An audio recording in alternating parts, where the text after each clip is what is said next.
The Soviet Union spent tens of thousands of human lives manually digging a massive canal. This flagship infrastructure project was ultimately too shallow to actually accommodate modern commercial transport ships. Building massive public works using starving slaves is an absolutely terrible macroeconomic growth strategy. I am the chief auditor, and my temporal portal gun is frozen to my hand. Welcome to Empire Audits, where we are opening the bloody ledgers of the Soviet GULAG. The ambient temperature in this toxic workplace environment is currently minus 40 degrees. Hollywood directors and amateur historians love to repeat a very specific economic myth constantly. They confidently claim that slave labor is inherently free for the ruling state entity. Open your ledgers immediately and look at the actual historical balance sheet with me. Free forced labor is actually the most expensive and inefficient asset class in human history. The Soviet economic model was a massive Ponzi scheme, doomed to inevitable bankruptcy. It required the constant onboarding of new prisoners just to maintain baseline daily operations. Let us examine the catastrophic supply chain required for state-sponsored human coercion logistics. To acquire free labor, the state first has to physically capture the designated laborers. The NKVD secret police essentially functioned as an incredibly aggressive middle management corporate structure. These regional managers were given strict quarterly quotas for arresting completely innocent civilian populations. They relied heavily on Article 58 of the Soviet Penal Code for these arrests. This was the ultimate corporate non-compete clause, enforced by extreme state-sanctioned violence. You could easily be arrested and sentenced simply for telling a mild political joke. You could be thrown into a labor camp just for being late to your factory shift. This absurd incentive structure led to the mass acquisition of completely useless human capital. Arresting a brilliant nuclear physicist to chop firewood is a terrible allocation of resources. Sending your best aerospace engineers to dig frozen dirt actively destroys your national GDP. Once you acquire this human inventory, you still have to transport it across a continent. The transit logistics across the massive Siberian expanse were an absolute financial nightmare. You must provide vast amounts of fuel for thousands of trains crossing the largest landmass. You must consistently pay the railway engineers and the heavily armed transit guards. Your prisoner workforce rapidly depreciated inside those completely unheated, overcrowded cattle cars. A massive percentage of the workers expired before even reaching the designated job site. This is the exact financial equivalent of dropping expensive factory machinery into a frozen lake. Now let us carefully audit the daily operational overhead of the labor camps themselves. Coercion is an incredibly capital-intensive management strategy that rapidly drains the federal budget. You have to build thousands of miles of barbed wire fencing in the remote permafrost. You have to construct sturdy guard towers and administrative buildings in the absolute wilderness. You must import massive quantities of weapons, ammunition, and winter gear for your security staff. A free citizen working in a normal factory buys his own food and winter coat.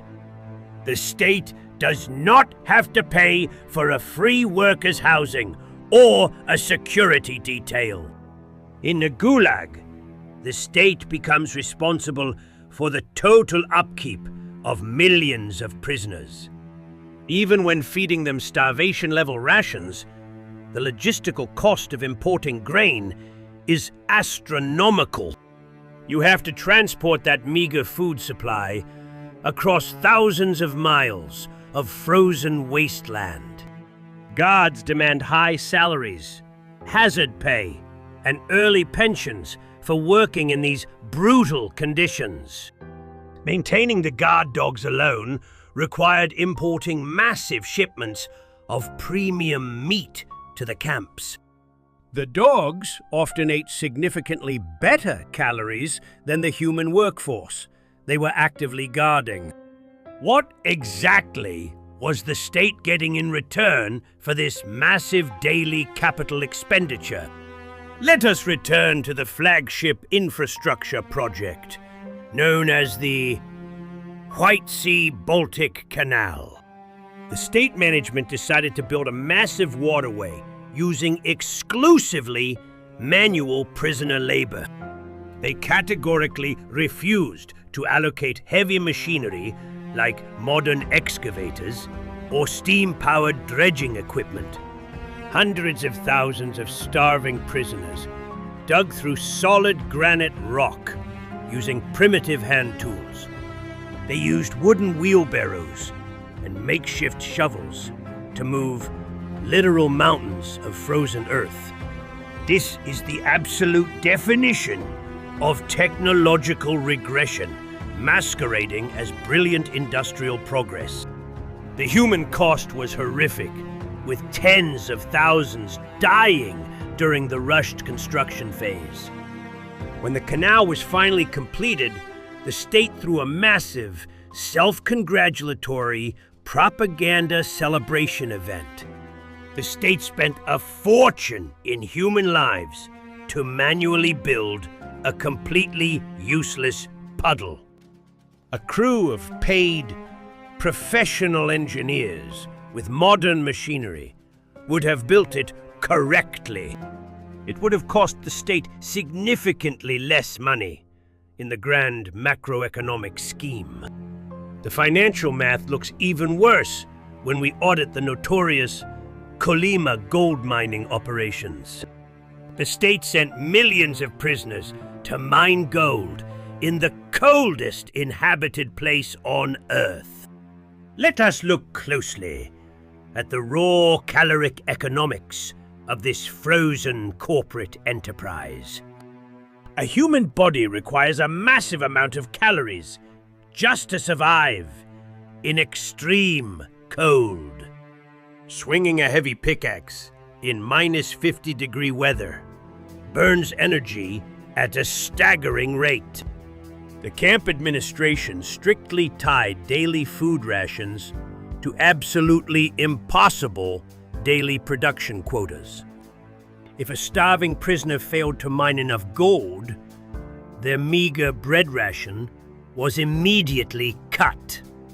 This creates an immediate, inescapable death spiral of biological depreciation and total operational failure. A physically weaker worker mines less gold and receives significantly less daily food. They inevitably become even weaker by the very next operational business day. Eventually, the biological asset completely collapses and must be entirely replaced by a fresh prisoner. The state routinely spent more money transporting the replacement worker than the gold was actually worth. This is not an economic strategy. This is a state-sponsored exercise in total administrative futility. To survive this madness, the inmates invented a systemic practice of corporate fraud called TUFTA. Tufta was the fine art of faking production numbers to meet the impossible bureaucratic quotas. The armed guards actively participated in this massive systemic corporate fraud to secure their bonuses. Their personal financial bonuses completely depended on hitting those impossible production quotas.